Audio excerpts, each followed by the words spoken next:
Hello সবাইকে, CSS mastering সিরিজে আপনাকে স্বাগতম। আজকে আমরা আলোচনা করব সিএসএস ফ্লোট নিয়ে। ফ্লোট জিনিসটা আসলে কী কাজে ব্যবহৃত হয়? আমরা ফ্লোটটাকে ব্যবহার করি কন্টেন্টের পজিশন অথবা ফরম্যাট করার ক্ষেত্রে। যেমন ধরেন হচ্ছে আমার এক পাশে হচ্ছে আছে হচ্ছে টেক্সট বেস কন্টেন্ট, আর এক পাশে আছে হচ্ছে আমার ইমেজ বেস একটা কন্টেন্ট। হ্যাঁ, সো এইখানে আমার এক পাশে ইমেজ এবং এক পাশে যে টেক্সট আছে এগুলোকে হচ্ছে ফরম্যাট করার জন্য হচ্ছে আমরা ফ্লোটটাকে ব্যবহার করি। বাট এই ধরনের লেআউট বানানোর ক্ষেত্রে আমরা ফ্লোটটাকে ব্যবহার না করে আমরা ব্যবহার করবো হচ্ছে ফ্লেক্স বক্স, যেটা নিয়ে আমরা সামনে আলোচনা করব। বাট কিছু স্পেশাল কেসে হচ্ছে ফ্লোট ব্যবহৃত হয়। যেমন ধরেন হচ্ছে যে আমরা যদি এইখানে আসি অ্যান্ড এইখানে আমরা যে ডেমোটাকে দেখতে পাইতেছি, যেখানে এখানে কি আছে, এখানে হচ্ছে আমার একটা ছবি আছে অ্যান্ড এই পাশে হচ্ছে আমার টেক্সট আছে, এবং এই যে ছবিটা আছে এটা নিচ দিয়ে দিয়ে হচ্ছে আমার টেক্সটটা গেছে। সাধারণত লেআউটের ক্ষেত্রে কী হয়, এক পাশে হচ্ছে পুরোটা ইমেজ থাকে, এক পাশে হচ্ছে কন্টেন্ট থাকে। বাট এই কেসে কী হয়েছে, আমার ইমেজটা নিচ দিয়ে হচ্ছে আমার কন্টেন্টটা ফ্লো হয়ে গেছে। হ্যাঁ, কন্টেন্টটা তার নিজের মতো গেছে, ইমেজ একটা নির্দিষ্ট পরিমাণ জায়গা নিচ্ছে, এরপরে হচ্ছে আপনার হচ্ছে আমার বাকি যে কন্টেন্ট আছে এটা গেছে, বা হচ্ছে ধরেন এই সেম ক্ষেত্রে এখানেও সেম। আচ্ছা, তো এই ধরনের কাজকর্ম আমরা হচ্ছে ফ্লোট দিয়ে করতে পারি। তো এটা কীভাবে করবো আসলে, এটা একটু প্র্যাকটিক্যালি আমরা দেখি। তো এটা লেখার জন্য এই ধরনের কন্টেন্ট HTML-টা আনার জন্য আমাকে কী লিখতে পারি, কি HTML-টা লিখতে হবে, সেটা হচ্ছে একটা পি ট্যাগ নিব আমরা। এরপরে ভিতরে হচ্ছে আমরা কী করে একটা ইমেজ ট্যাগ নিব, এবং মাঝখানে হচ্ছে আমার এই যে ওয়ার্ডগুলো আছে। আচ্ছা, এইটা তো আমরা এই যে HTML ট্যাগটা আছে এটা আমরা চাইলে এখানে টাইপ করে লিখতে পারি। আমরা এখানে চাইলে নতুন যে এখানে একটা ব্ল্যাঙ্ক আছে, এখান থেকে এটাকে আমি যদি বাদ দিয়ে দিই, সো ধরুন হচ্ছে এইখানে আমরা চাইলে এই যে HTML ট্যাগটা আছে এইটাকে আমরা হচ্ছে এইখানে লিখতে পারি। বাট আমরা এখানে হ্যান্ডস অন না লিখে এখন থেকে আমরা ChatGPT প্রম্পট ইঞ্জিনিয়ারিংটা শিখব, কারণ এটা খুবই ইম্পর্ট্যান্ট। আপনার ফিউচারে আপনার যত ভালো প্রম্পট ইঞ্জিনিয়ারিং আপনি জানবেন, তত আপনি একটা এক্সট্রা ফেভারে থাকবেন। সো আমরা তো লিখতে পারি, চাইলেই তো আমরা এটাকে টাইপ করে পি ট্যাগ টাইপ করতে পারি, এরপরে IMG ট্যাগ লিখতে পারি। বাট আমরা হচ্ছে ছোট ছোট এই কোডগুলো কীভাবে হচ্ছে আমরা প্রম্পট ইঞ্জিনিয়ারিংয়ের মাধ্যমে ChatGPT থেকে আউটপুট নিয়ে আসতে পারি, এখন থেকে এই প্র্যাকটিসটা আমরা এখন থেকে করব।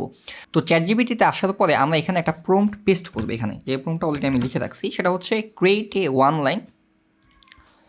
create a one line HTML code where a paragraph tag contains an image tag with an IMG empty source attribute and an empty alter attribute। আমরা যদি আমাদের কোডটাকে ভালোভাবে দেখি, এটাকে আমি একটু এদিকে নিয়ে আসি, অ্যান্ড আমি যদি আমাদের কোডটা দেখি, এখানে কি আছে, আমার একটা হচ্ছে আমার পি ট্যাগ আছে, একটা IMG ট্যাগ আছে, অ্যান্ড হচ্ছে আমার একটা সোর্স আছে এমটি, এখানে কোনো সোর্স এখন আমরা দেই নেই, অ্যান্ড অল্টারনেটিভ অ্যাট্রিবিউটের ক্ষেত্রে এখানে আমরা কিছু লিখি নেই। সো এইখানে আমরা সেম বলছি যে create a one line HTML code. এই কোডটা আছে ওয়ান লাইন, আমাদের বডি এগুলো আমাদের এখানে ইম্পোর্ট করা দরকার নেই, যেহেতু আমরা হচ্ছে কোড পেনে কাজ করতেছি। এরপরে হচ্ছে where a paragraph tag contains, আমার এখানে একটা প্যারাগ্রাফ ট্যাগ যেটা কন্টেইন করতেছে একটা image tag, contain an image tag with an empty source, আমরা এখনও কোনো সোর্স এখানে দেই নাই, and an empty alt attribute. So এখানে অল্টারনেটিভ যে অ্যাট্রিবিউটটা আছে ওইটা এখানে অলরেডি আছে। আচ্ছা, সো এখন এখানে আমি যে আমার যে ইমেজটা আমরা লোড করতে চাই ওই ইমেজের সোর্সটা আমরা এখানে দিব। হ্যাঁ, সো আমরা সিম্পলি যদি এই যেই কোডটা আছে এইটাকে যদি আমরা এখানে দেই, সো আমরা এখান থেকে কী দেখতে পাবো, আমাদের যেই ইমেজ প্রম্পটটা এটা সরাসরি এই কোডটা এখানে চলে আসছে। দেখেন আমার ChatGPT সেম আউটপুটটা দিছে, প্রথমে একটা পি ট্যাগ, এরপরে ইমেজ সোর্স অল্টারনেটিভ। এটাকে আমরা কপি করি, এখন আমাদের যেখানে আছে এখানে পেস্ট করে দিলাম, আমাদের HTML কোডটা লেখা শেষ। আমরা চাইলেই টাইপ করে লিখতে পারতাম, এত ছোটো কোড। আপনি বলতে পারেন যে এত ছোটো কোডের জন্য এত বড় প্রম্পট আমরা কেন লিখবো, আমরা তো হচ্ছে এখান থেকে এটা টাইপ করতে পারি। হ্যাঁ, আপনারা টাইপ করতে পারেন, বাট আমরা এটার সাথে সাথে এই যে প্রম্পট ইঞ্জিনিয়ারিংটাও প্র্যাকটিস করতেছি। হ্যাঁ, আমরা দুইটাই করব, এই প্রম্পট ইঞ্জিনিয়ারিংটা প্র্যাকটিস করব অ্যান্ড টাইপিংটাও। আচ্ছা, টাইপ করে আমরা কোড লিখব। আচ্ছা, এরপরে আমরা এখানে হচ্ছে সোর্স দিব, যেহেতু এটা আমাদের লোকাল সার্ভারে নাই, আমরা হচ্ছে এটা কোড পেনের ভিতরে করতেছি। সো আমরা এখানে কী করব, আমরা এখানে একটা ইমেজ আপলোড দিব। সো আমি এখানে আসছি হচ্ছে postimages.org, এখানে আমি একটা ইমেজ নিয়ে এটার URL-টা নিব, হ্যাঁ, ক্লাউড থেকে। সো আমি এখান থেকে আমি একটা ইমেজ আপলোড দিই আমার বিড়ালের, আমি হচ্ছে একটা ইমেজ আপলোড দিলাম। এখানে ইমেজটা আপলোড হওয়ার পর এই যে ডিরেক্ট লিঙ্কটা আছে এটাকে আমি হচ্ছে কপি করব। কপি করার পর সিম্পলি আমার এইখানে, সো আমি এই যে সোর্স, এই সোর্সের মাঝখানে আমি আমার যেই লিঙ্কটা আছে আমি এটাকে এখানে দিতে চাই। ব্যাস, আমার এখানে হলো, অল্টারনেটিভটাকে আমার দরকার নেই।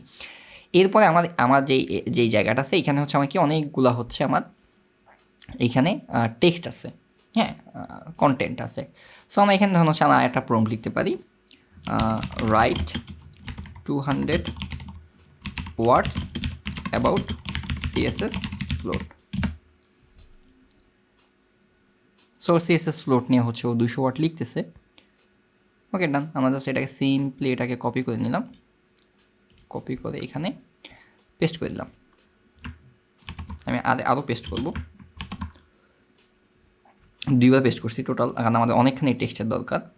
সো এখান থেকে 2বার পেস্ট করছি, চাইলে 3বার পেস্ট করে দিতে পারি। টোটাল 3বার পেস্ট করছি, তো আরেকবার বাড়বে নিচে, এই যে আরও আসছে। আচ্ছা ওকে, এখন হচ্ছে আমরা CSSটা লিখবো। তো CSSটা লেখার জন্য আমরা প্রথমে কী করতে হবে আমাদের, আমরা প্রথমে এই যে ইমেজটাকে ধরবো। আমরা কোনো ক্লাস এখানে নেই, সিম্পলি আমরা টোটাল ইমেজ ট্যাগটাকে যদি ধরি, এরপরে আমরা এখান থেকে ধরেন আমরা এটার হাইট দিলাম হচ্ছে 200 পিক্সেল। ব্যাস, ইমেজটা ছোটোই আসলো প্রথমে।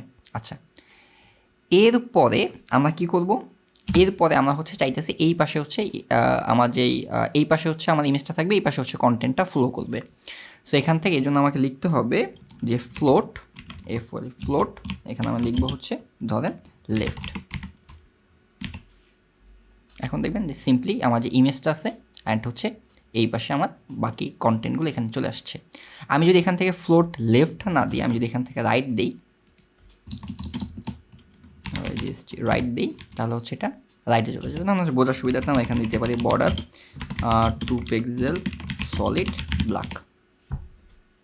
ব্যাস, আমরা এখানে দেখতে পারি, তাই আমরা লেফট এবং রাইটে এরকম একটা কন্টেন্টকে আমরা এখানে পজিশন করতে পারি, হ্যাঁ, যেটা নিজ দিয়ে হচ্ছে আমার বাকি কন্টেন্টগুলো ফ্লো হইতেছে। Okay great. আচ্ছা, এটা ছিল মূলত হচ্ছে ফ্লোট। আচ্ছা, এই সেম কাজটা কি আমরা এলিমেন্টরে করতে পারি? হ্যাঁ, আমরা এলিমেন্টের সেম কাজটা কীভাবে করতে পারি? ধরুন হচ্ছে আমি যদি এখান থেকে ড্যাশবোর্ডে যাই, এখান থেকে আমি পেজেসে যদি যাই, এখান থেকে যদি অ্যাড নিউ পেজেসে আসি, এখান থেকে ধরুন হচ্ছে আমি লিখলাম হচ্ছে CSS ফ্লোট, দেন হচ্ছে পাবলিশ, এখান থেকে হচ্ছে এডিট উইথ এলিমেন্টর।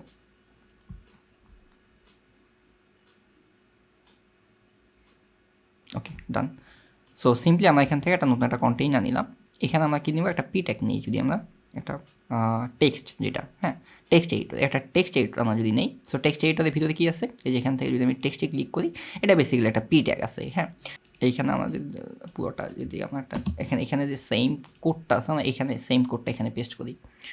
সো আমাদের কোডটা কোথায় ছিল, ChatGPT নিচে আসি, এটা ছিল কিন্তু আমাদের। সো আমরা কপি করার পরে এখানে আমরা এটাকে পেস্ট করলাম। আচ্ছা, আমার p-tag, সো p-tagের ইমেজের জায়গায় হচ্ছে আমার সোর্সে আমার ইমেজ দিতে হবে।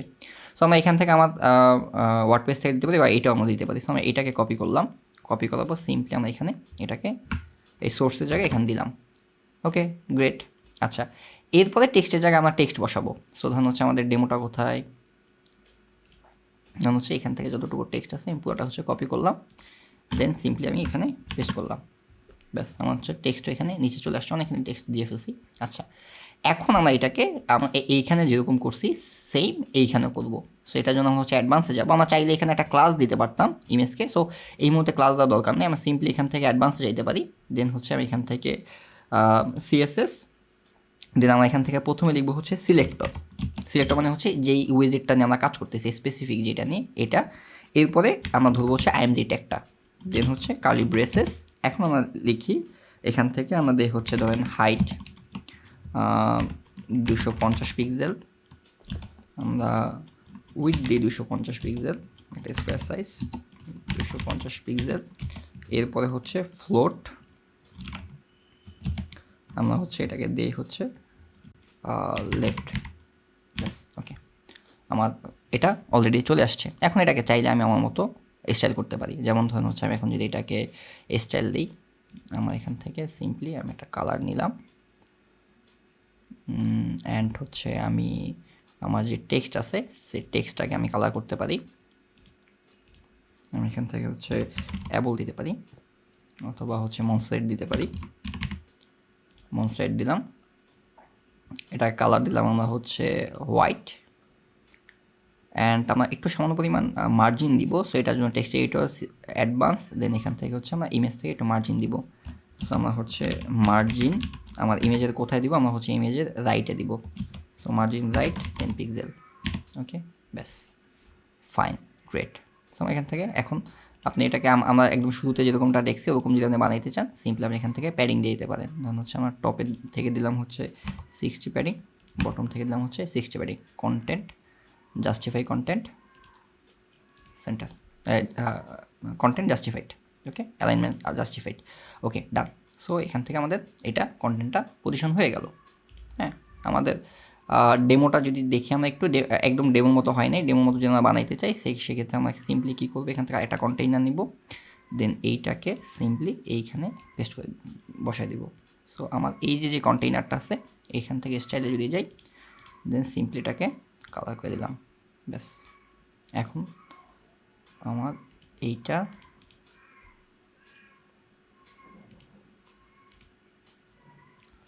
সিক্সটি প্যাডিং, ওকে।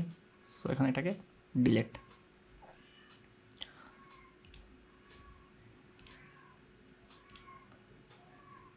আমরা এখান থেকে এটাকে মার্জিন দিয়ে দিলাম 100 পিক্সেল, বটমে 100 পিক্সেল, ব্যাস আমাদের এটা হয়ে গেল। এখানে অনেক পরিমাণ কন্টেন্ট আছে, সো আমরা একটু কমাই দিই পারফেক্টলি, ধরুন হচ্ছে এইভাবে থাকলো। সো এটাকে আপডেট, পারফেক্ট। সো আমরা এখান থেকে এটাকে আমরা চাইলে এলিমেন্টও ইমপ্লিমেন্ট করতে পারি অ্যান্ড কোডিং কিন্তু আমরা দেখলামই এটা। সো এই ছিল হচ্ছে সিএসএস ফ্লোট নিয়ে। আমরা সামনে এই সিএসএসে আরও ইন্টারেস্টিং অনেক কিছু জানবো। আমরা হচ্ছে চ্যাটজিপিটির প্রম্পট ইঞ্জিনিয়ারিংটা শিখবো অ্যান্ড হচ্ছে সাথে এই যদি এখানে এলিমেন্টরে বাই ডিফল্ট অবস্থায় ওই ফিচারগুলো না থাকে তাহলে আমরা এটা দেখবো যে এলিমেন্টরে ওই সিএসএসটাকে আমরা কীভাবে অ্যাপ্লাই করতে পারি, কাস্টম সিএসএস। তখন পর্যন্ত সবাই ভালো থাকেন, আল্লাহ হাফেজ।